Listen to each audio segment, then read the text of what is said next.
দুনিয়ার ভিতরে আমি আল্লাহর সামনে ক্ষমতা টিকবার মতো কারণেই দুনিয়ার ভিতরে আমি আল্লাহ যদি কোন শব্দ বলে দেই, এই কোন শব্দের মাধ্যমে দুনিয়ার যত বড় ক্ষমতাধর আর ক্ষমতাশীল থাক না কেন, ওদের ক্ষমতা মুহূর্তের মধ্যে চূর্ণ বিচূর্ণ হয়ে যাবে। যার বাস্তব নমুনা আর বাস্তব প্রমাণ আমাদের বর্তমান বাংলাদেশ। কথা বলেন না কেন যে বাংলাদেশের সরকার দীর্ঘ 16 বছর পর্যন্ত মানুষের উপরে কি পরিমাণ জুলুম অত্যাচার করেছে, যার বর্ণনা দেওয়ার ভাষা আমার মধ্যে নাই। আপনারা জানা থাকবেন 2013 সালে শাপলা চত্বরের ভিতরে হাজার হাজার আলেম দ্বীনকে পাখির মতো গুলি করে হত্যা করেছে। পিলখানার ভিতরে অনেক মানুষকে হত্যা করেছে। স্বৈরাচার আর জুলুমের এমন কোনো দিক বাকি রাখে নাই, সবগুলা করেছে। কিন্তু আল্লাহ পাকের ধরা, আল্লাহ বলছেন ইন্না বাতশা রাব্বিকা লাশাদীদ, নিশ্চয়ই আল্লাহর ধরা বড়ই কঠিন। যখন আল্লাহ পাক ধরেছে তখন ডাইনে বামে সামনে পিছনে যাওয়ার সুযোগ পায় নাই, আকাশে উড়াল দেওয়া ছাড়া আর কোন রাস্তা খুঁজে পায় নাই। কথা বলেন না কেন? একমাত্র তার আকাশে উড়াল দিয়েছিল একমাত্র উদ্দেশ্য। আমার ভাইয়েরা, শুধুমাত্র স্বৈরাচারী বাংলাদেশের সরকার হাসিনা, তাকেই পদত্যাগ করতে হয়েছে। দুনিয়ার ভিতরে আল্লাহর গজব হয়েছে বিষয়টা এমন নয়, বরং যুগে যুগে যুগে যুগে যারাই দুনিয়ার ভিতরে মানুষের প্রতি জুলুম আর অত্যাচারের রোলার স্টিমার চালিয়েছে, আল্লাহ পাক তাদের মৃত্যু আর ধ্বংস অত্যন্ত মর্মান্তিক ভাবে দিয়েছে। যেমন নমরুদের ভিতরে আল্লাহ পাক যখন গজবের সূচনা করবে, তো নমরুদের নাকের ভিতর দিয়ে আল্লাহ পাক একটা মশা ঢুকাই দিলেন, এবং সেই মশাটা হলো আওয়ারা লাংড়া মশা, যার ঠ্যাং একটা ঠিক নাই। তো আমি আপনাদের কাছে প্রশ্ন করতে চাই, নমরুদের এই নাক দিয়ে কি মশা ঢুকছে নাকি আল্লাহ ঢুকাইছে? কথা বলেন না কেন? কে ঢুকাইছে? আল্লাহ তাআলা ঢুকাইছে। তো আল্লাহ রাব্বুল আলামিন ঢুকাইছে কেমনে? যেমন আমি আর আপনার এক সময় চলাফেরা করি, মশা আপনার আমার সামনে দিয়ে বুনবুন করে দুই একটা নাকে যায়, হাঁচি দিলেই তো মশা বের হয়ে যায়। কথা বলেন না কেন? কিন্তু কেমন মশাই গেল যে এই মশা নাক দিয়ে ঢুকে নাকের মধ্যে শুধুমাত্র কেবলমাত্র ক্ষান্ত হয় নাই, সেই মশা তার ব্রেন পর্যন্ত পৌঁছে গেছে। সেই পৌঁছায় জেনে দিবেন, জুড়ে বলতে হবে তিনি কে? সকলে বলেন তিনি কে? আল্লাহ। এবার ব্রেনের ভিতরে মশা যায়, এবার পরে ব্রেনের মধ্যে একটা কামড় মারে আর ওর জ্বালা শুরু হয়ে গেছে। তাহলে আল্লাহর সাইজ করতে কি আল্লাহর অনেক বড় বাহিনী লাগছে? কথা বলেন, কোন বাহিনী লাগে নাই। এই মশা এবার যখন মাথার মধ্যে কামড় মারে, তার বড় খারাপ লাগে। একজন দাসীবাদী নিযুক্ত করলো, তোর কাজ হলো 24 ঘন্টা একটু পর পর খালি আমার মাথার মধ্যে বাড়ি মারবি। তো বলেন তো দেখি, আপনি সারাদিন বৈশা থাকেন আর দাসী একটা খালি আপনার পাশে বৈশা একটু পর পর মাথার মধ্যে বাড়ি দেয়, এই দাসীর বিরক্ত লাগবে কি লাগবে না? কথা বলেন না কেন? দাসীর বিরক্ত লাগবে। তো হঠাৎ করে রাগান্বিত হয়ে একটা পাথর দিয়ে মাথার মধ্যে দাম করে একটা বাড়ি মেরে দিয়েছে। তো নমরুদের মাথা দুইটা ভাগ হয়ে গেছে, আর সেই ল্যাংড়া মশাটা নমরুদের মাথা থেকে বের হয়ে উড়াল দিয়ে চলে গেছে। সুবহানাল্লাহ। আগামীকাল কইেন। তাহলে এত ক্ষমতাধর, এত শক্তিশালী, এত প্রতাপশালী বাচ্চাকে সাইজ করতে আল্লাহ পাক রব্বুল আলামিনের কোন বাহিনী প্রেরণ করতে হয় নাই। দুনিয়ার একটা ল্যাংড়া মশা দিয়াই আল্লাহ তাকে সাইজ করেছে। সুতরাং ও মানুষ, তোমরা যে দুনিয়ার ভিতরে জুলুম করো, ইনসাফের পরিপূর্ণ কোন কাজ করো, দুনিয়ার পথে যদি তোমরা আল্লাহর বান্দাদেরকে আল্লাহর কথা বলতে, কোরআনের বাণী প্রচার করতে, মাহফিল করতে, দ্বীনি কথা বলতে, যদি দ্বীনি মাদ্রাসায় লেখাপড়া করার জন্য জঙ্গি আখ্যায়িত দিয়া তাদেরকে জেলখানার ভিতরে পড়ে ধুকে ধুকে মৃত্যুবরণ করেছে, তাদের পতন, তাদের গজব আল্লাহ পাক এই দুনিয়ার মানুষকে দেখাই দিয়েছেন। কথা বলেন ঠিক কি ঠিক না? রাসূল কারীম সাল্লাল্লাহু আলাইহি ওয়াসাল্লাম বলেন, এই দুনিয়াটা হলো দারুল ইমতিহান, অর্থাৎ পরীক্ষার একটা ঘর আল্লাহ পাক দুনিয়া বানাই দিয়েছেন। এই দারুল ইমতিহানে যে যত ভালো করে পরীক্ষা দিতে পারবে, যত সুন্দর করে পরীক্ষা দিতে পারবে, তো তার আখিরাত এবং জান্নাতটাও তত বেশি সুন্দর হবে। এজন্য দেখা যায় যে আজকে জাগতিক যারা দুনিয়াবি লাইনে যারা আছে ওরা তো শুধুমাত্র দুনিয়াই চিনে, ওদের ভিতরে শুধু দুনিয়ার আগ্রহ, দুনিয়ার ফিকির আছে, কিন্তু আখিরাতের ওদের কোনো ফিকির নেই। আর যে মানুষটার ভিতর থেকে দুনিয়ার চিন্তায় ঢুকে, আখিরাতের কোনো ফিকির যে মানুষের ভিতরে নাই, আল্লাহ তাআলা ওই মানুষটার সাথে আর হাইওয়ান প্রাণীর সাথে কোন রকম পার্থক্য রাখে নাই। এজন্য কোরআনে বলা আছে উলাইকা কাল আনআম, তারা হলো চতুষ্পদ জন্তুর মতো। কিরকম জন্তু? দুনিয়ার ভিতরে আল্লাহর একটা বিধান, এই বিধানটার দাম কত বড়। যেমন হাদিস শরীফের ভিতরে রাসূল সাল্লাল্লাহু আলাইহি সাল্লাম বলেন যে দুনিয়ার ভিতরে একবার সুবহানাল্লাহ পড়া দুনিয়া এবং দুনিয়ার ভিতরে যা কিছু আছে তার থেকে কোটি গুণ উত্তম। সুবহানাল্লাহ। কিন্তু আজকে এই দুনিয়ার পেছনে আপনার এবং আমার হায়াত যতটুকু আমি আপনি লাগাইতেছি, ওইটুকুন সময় যদি একটু আখিরাতের ফিকির করা যাইতো, তাহলে আপনার আমার আখিরাত যে কতই সুন্দর হইতো এটা বলা কোনো আর প্রয়োজনীয়তা রাখে না। যেমন হাদিসে পাকের ভিতরে আসছে এই দুনিয়া বড় স্বার্থপর একটা জায়গা। কেমনে স্বার্থপর? দুনিয়ার ভিতরে মানুষ দুনিয়ার জন্য কামাই করবার জন্য অনেক ফিকির করে, অনেক ধানাই পানায় দান্দা করে, কিন্তু দুনিয়া সকলকে ধরা দিতে চায় না। কথা বলেন না কেন? দুনিয়া সবাইকে ধরা দিতে চায়। সবাই চিন্তা করে একটু ভালো খাওয়া দাওয়া করবে, ভালো বিল্ডিং করবে, ভালোভাবে জীবন যাপন করবে, কিন্তু এটা হয়ে ওঠে না। কেমন জানি পান্তা জুটাইতে লবণ পোড়ায়, লবণ জুটাইতে পান্তা পোড়ায়। কিন্তু এই ফিকিরটা যদি কোনো ব্যক্তি আখিরাত পাওয়ার জন্য করে, কোরআনের বর্ণনা আল্লাহ পাক বলেন যে আমি যেই বান্দা আখিরাত পাওয়ার জন্য ফিকির করবে তার আখিরাত পাওয়ার রাস্তা আমি আল্লাহ সহজ করে দিব। সুবহানাল্লাহ। এজন্য আখিরাত এটা আপনার আমার জন্য দুনিয়ার সবথেকে দামি। দুনিয়ার হায়াতটাকে কোন ভাবে সুন্দর বানানো যায় সেই কথাটাই পয়গম্বর হাদিসের ভিতরে বলছেন যে শোনো, দুনিয়ার ভিতরে চালাক তো ওই ব্যক্তি। ক্বালা রাসূলুল্লাহ সাল্লাল্লাহু আলাইহি ওয়াসাল্লাম, ক্বালা রাসূলুল্লাহ সাল্লাল্লাহু আলাইহি ওয়াসাল্লাম, আল কাইয়িসু মান দানা নাফসাহু ওয়া আমিলা লিমা বাদাল মাউত। প্রকৃত চালাক হলো ওই ব্যক্তি যে দুনিয়ায় থাকতে তার নিজেকে সে দিনদার বানায় না।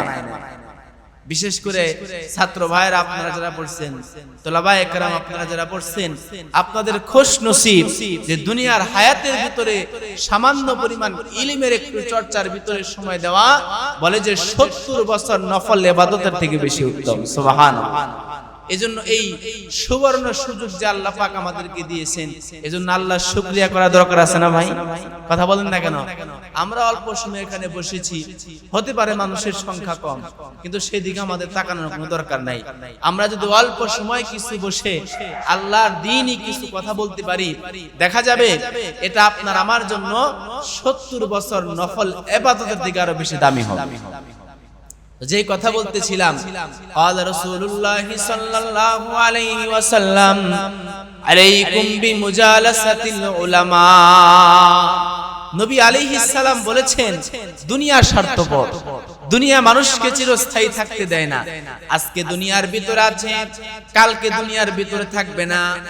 আমি একদিন দুনিয়াতে ছিলাম না, আজকে দুনিয়াতে আছি, আবার আগামীকাল দুনিয়াতে থাকবো না, এটাই বাস্তবতা। আজকে যৌবনকাল, গায়ের ভিতরে বড় শক্তি আছে, টকবক রক্ত, আগামীকাল থাকবে না, বার্ধক্যতায় চলে যাব। দুনিয়ার হায়াতের পেছনে যে সময় নষ্ট করলাম, এই সময়টা কিন্তু আল্লাহর দরবারে অবশ্যই অবশ্যই দেওয়া লাগবে। হাদিস শরীফ আছে আল্লাহ পাক রব্বুল আলামিন হাশরের ময়দানে বান্দাকে 5টা প্রশ্ন করবেন।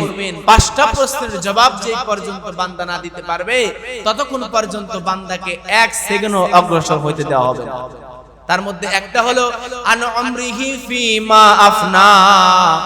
আল্লাহ রাব্বুল আলামিন বলবে, বান্দারি দুনিয়ার হায়াতের ভিতরে আমি তোমাকে একটা দামি দৌলতের মতো হায়াত দান করেছিলাম। 40 থেকে 50, 50 থেকে 70 বছরের হায়াত পাইলা। এই হায়াতের ভিতরে তোমার পুরাটা জিন্দেগি কোন পথে কাটাইলা, যেই পর্যন্ত আমি আল্লাহর সামনে পুঙ্খানুপুঙ্খানু হিসাব না দিবা, ততক্ষণ পর্যন্ত আমি আল্লাহ 1 সেকেন্ড পর্যন্ত আগাইতে দিব না।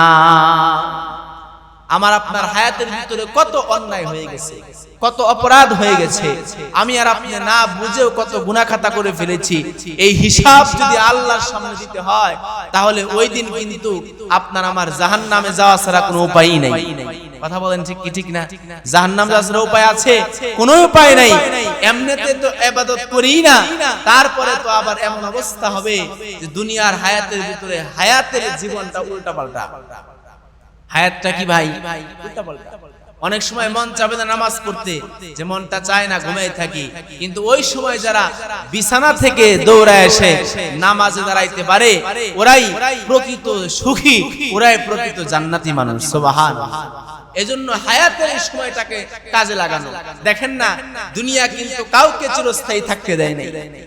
পৃথিবীর ভিতরে রাসূল করিম সাল্লাল্লাহু আলাইহি ওয়াসাল্লাম বলেন, এই দুনিয়ার ক্ষমতা দুনিয়ার মানুষকে আল্লাহ চিরজীবনের জন্য দেয় নাই।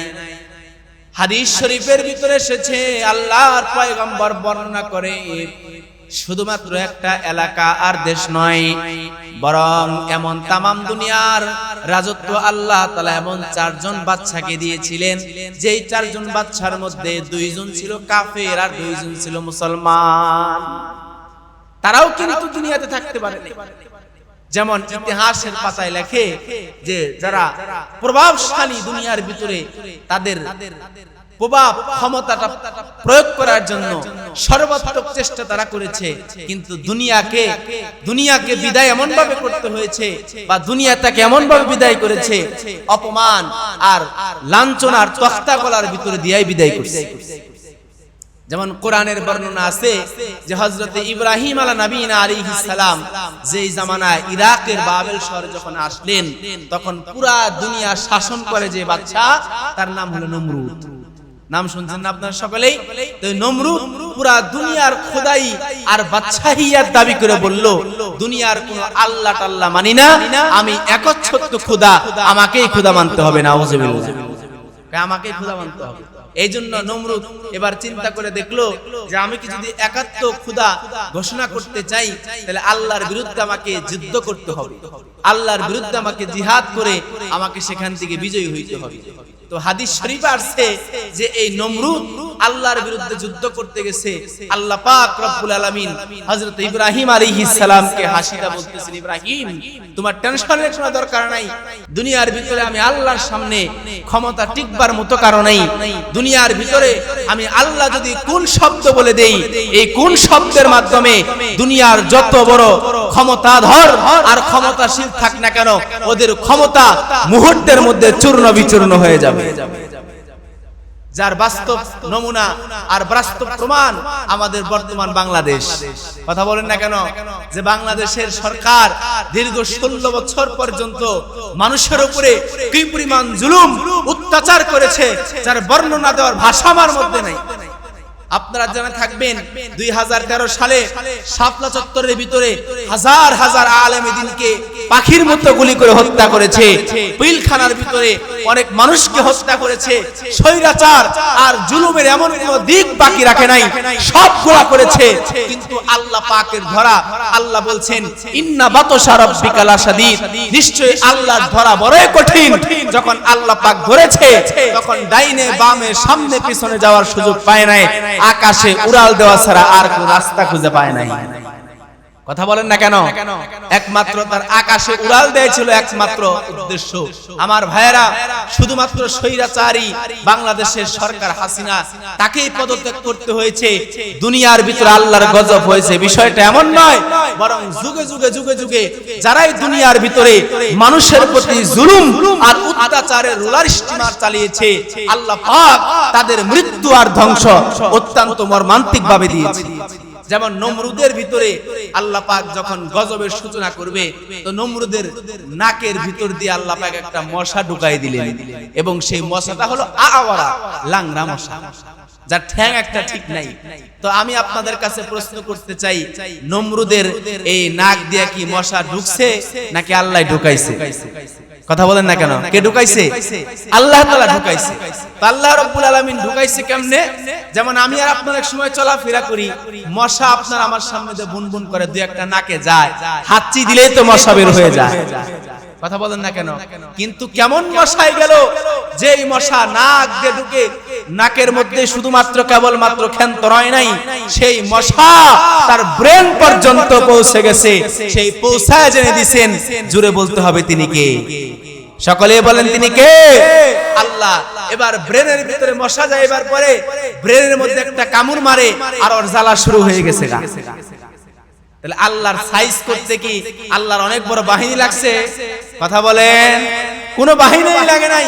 এই মশা এবার যখন মাথার মধ্যে কামড় মারে তার বড় খারাপ লাগে, তো একজন দাসীবাদী নিযুক্ত করলো যে তোর কাজ হলো 24 ঘন্টা একটু পর পর খালি আমার মাথার মধ্যে বাড়ি মারবি।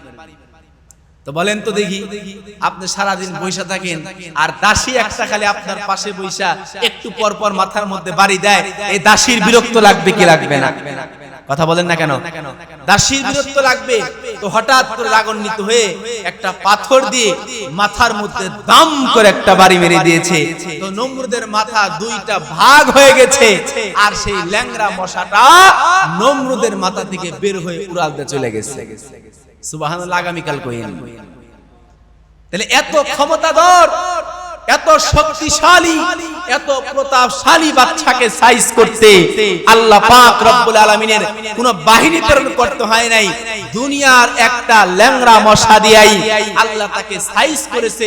সুতরাং ও মানুষ, তোমরা যদি দুনিয়ার ভিতরে জুলুম করো, ইনসাফের পরিপূর্ণ কোন কাজ করো, দুনিয়ার পথে যদি তোমরা আল্লাহর বান্দাদেরকে আল্লাহর কথা বলতে, কোরআনের বাণী প্রচার করতে, মাহফিল করতে, দ্বীনি কথা বলতে, যদি দ্বীনি মাদ্রাসায় লেখাপড়া করার জন্য জঙ্গি আখ্যায়িত দিয়া তাদেরকে জেলখানার ভিতরে পড়ে ধুকে ধুকে মৃত্যুবরণ করেছে, তাদের পতন, তাদের গজব আল্লাহ পাক এই দুনিয়ার মানুষকে দেখাই দিয়েছেন। কথা বলেন ঠিক কি ঠিক না? এজন্য বায়াদুস্ত মুহতারাম, আল্লাহ পাক রব্বুল আলামিন কোরআনে বলেন, কুলিল্লাহুম্মা মালিকাল মুলকি, কুলিল্লাহুম্মা মালিকাল মুলকি তুতিল মুলকা মান তাশা ওয়া তানজিউল মুলকা মিম্মান তাশা ওয়া তুইজ্জু মান তাশা ওয়া তুযিল্লু মান তাশা বিয়াদিকাল খায়র ইন্নাকা আলা কুল্লি শাইইন কাদির। আল্লাহ রাব্বুল আলামিন বলেন, তামাম শুধুমাত্র দুনিয়া নয়, আসমানের উপরে, জমিনের নিচে, নবমণ্ডল, ভূমণ্ডল সহকারে তামাম দুনিয়ার ভিতরে বাহিরে যা কিছু আছে সকল ক্ষমতার মালিক একমাত্র আল্লাহ। আল্লাহ রাব্বুল আলামিন বলেন, আমি হলাম দুনিয়ার সকল কিছুর বাদশার বাদশা। আমি আল্লাহ রাব্বুল আলামিন যাকে খুশি তাকে ক্ষমতার ভিতরে বসাই, আর যাকে খুশি আমি আল্লাহ ক্ষমতা থেকে তাকে কান ধরে টেনে হেসে সেখান থেকে নামাই দেই। এজন্য এই দুনিয়ার ভিতরে দেখা যায় জনগণের ভোট ছাড়া নির্বাচিত হয়ে সম্মানের আসন দখল করেছে, কিন্তু মহান আল্লাহ রাব্বুল আলামিন জুতা পিটে তাদেরকে ক্ষমতা থেকে বের করেছে। আল্লাহ রাব্বুল আলামিন বলে, আমি হলাম ক্ষমতা দেওয়ার মালিক, আমি হলাম একমাত্র ক্ষমতা নেওয়ার মালিক, আমি একমাত্র আল্লাহ যিনি ক্ষমতা দিতেও পারি, আমি আল্লাহ ক্ষমতা নিতেও পারি, আমি আল্লাহ একমাত্র ইজ্জত দিতে পারি, আর আমি আল্লাহ রাব্বুল আলামিন ক্ষমতার মধ্যে বসায়াও বেইজ্জত করতে পারি। কথা বলেন ঠিক কি ঠিক না? এজন্য কোরআনের পথে যারা চলে, কোরআনের পথে যারা থাকে, মার খায়, অত্যাচারিত হয়, নির্যাতিত হয়, জেলখানায় যায়, জুলুমের শিকার হয়, কিন্তু ধৈর্য ধারণ করে আল্লাহ পাক রব্বুল আলামিন তাদের ধৈর্যের কারণে তাদেরকে শাহাদাতের মর্যাদা দান করেন। সুবহানাল্লাহ বলেন। তাদেরকে আল্লাহ পাক শহীদ মর্যাদা দান করেন। মনে পড়ে গেল সেই কিংবদন্তি ব্যক্তির কথা, যাকে দীর্ঘ 13টি বছর পর্যন্ত জেলের ভিতরে, কারাগারের ভিতরে রেখে এই স্বৈরাচারী শাসক নির্যাতন করেছে, জুলুম করেছে, মরহুম আল্লামা দিলওয়ার হোসেন সাঈদী রাহিমাহুল্লাহ। এত নির্যাতন আর জুলুমের শিকার হওয়ার পরেও তিনি সত্য থেকে এক পরিমাণ পিছপা হন নাই, তিনি বিন্দু পরিমাণ পিছপা হন নাই। আল্লাহ তাআলা দুনিয়া থেকে তাকে শাহাদাতের মৃত্যু দিয়াই দুনিয়ার বুক থেকে আল্লাহ সম্মানের সাথে নিয়ে গেছেন। জোরে বলা যাবে না সুবহানাল্লাহ? এজন্য ভাই দোস্ত মুহতারাম, আমরা যারাই এই দুনিয়ার পথে, ইসলামের পথে থেকে কোরআনের পথে, হকের ভিতরে থাকতে পারবো, দুনিয়াতেও আল্লাহ আমাদেরকে সম্মান দিবেন, আখিরাতেও আল্লাহ আমাদেরকে সম্মান দান করবেন। তো ভাই দোস্ত মুহতারাম, সংক্ষিপ্ত কথা এখানেই শেষ করে দিতে আনতে চাচ্ছি। আল্লাহ তাআলা আমাদের সকলকে এই যে কথাগুলো বলা হলো, এই কথাগুলোর উপর একটা আমল করার তৌফিক দান করেন। আলহামদুলিল্লাহি রাব্বিল আলামিন, ওয়াসসালাতু ওয়াসসালামু আলা সাইয়্যিদিল আমবিয়া ওয়াল মুরসালিন। রব্বানা যালামনা আনফুসানা ওয়া ইল্লাম তাগফির লানা ওয়া তারহামনা লানাকুনান্না মিনাল খাসিরিন। ربنا لا تزغ قلوبنا بعد إذ هديتنا وهب لنا من لدنك رحمة إنك أنت الوهاب رب اجعلني مقيم الصلاة ومن ذريتي ربنا وتقبل دعاء رب العالمين। প্রতিকূল পরিবেশের ভিতরেও আল্লাহ মাদ্রাসার তালিবুল ইলমদেরকে নিয়ে, আল্লাহ দিনদার ভাইদেরকে সামনে নিয়ে দিনে কিছু কথা মুজাকারা করলাম। আল্লাহ তোমার বরত্ব, তোমার গুণগান মাখা কিছু কথা বললাম। মেহেরবানি করে আমাদের বসা কথার আলোচনাগুলা তুমি কবুল আর মঞ্জুর করে নাও রব্বুল আলামিন। আল্লাহ তোমার দিনের পথে, ইসলামের জন্য আমাদেরকে তুমি কবুল আর মঞ্জুর করে নাও। আয় আল্লাহ, দিনের পথে চলতে গিয়ে যতগুলা বাধা বিপত্তির সম্মুখীন আমরা হব, আমরা যেন ধৈর্যচ্যুত না হই, তোমার পথে কিয়ামত পর্যন্ত, মৃত্যু পর্যন্ত অবিচল থাকার তৌফিক আমাদেরকে দান করে দিও আল্লাহ রাব্বুল আলামিন। আল্লাহ আমাদেরকে তোমার হাবিবের পেয়ারা, হাবিবের উম্মত হিসেবে কবুল আর মঞ্জুর করে নাও। দুনিয়ার হায়াতের ভিতরে যাতে তোমার গোলামি, তোমার ইবাদত করে সুন্দর করে কাটাইতে পারি আল্লাহ, মেহেরবানি করে আমাদেরকে তুমি সেই তৌফিক খানা দিয়ে দাও। রব্বির হামহুমা কামা রব্বায়ানি সগীরা আকুর রব্বির হামহুমা কামা রব্বায়ানি সগীরা। সুবহানা রাব্বিকা রব্বিল ইজ্জাতি আম্মা ইয়াসিফুন ওয়া সালামুন আলাল মুরসালিন ওয়ালহামদুলিল্লাহি রাব্বিল আলামিন।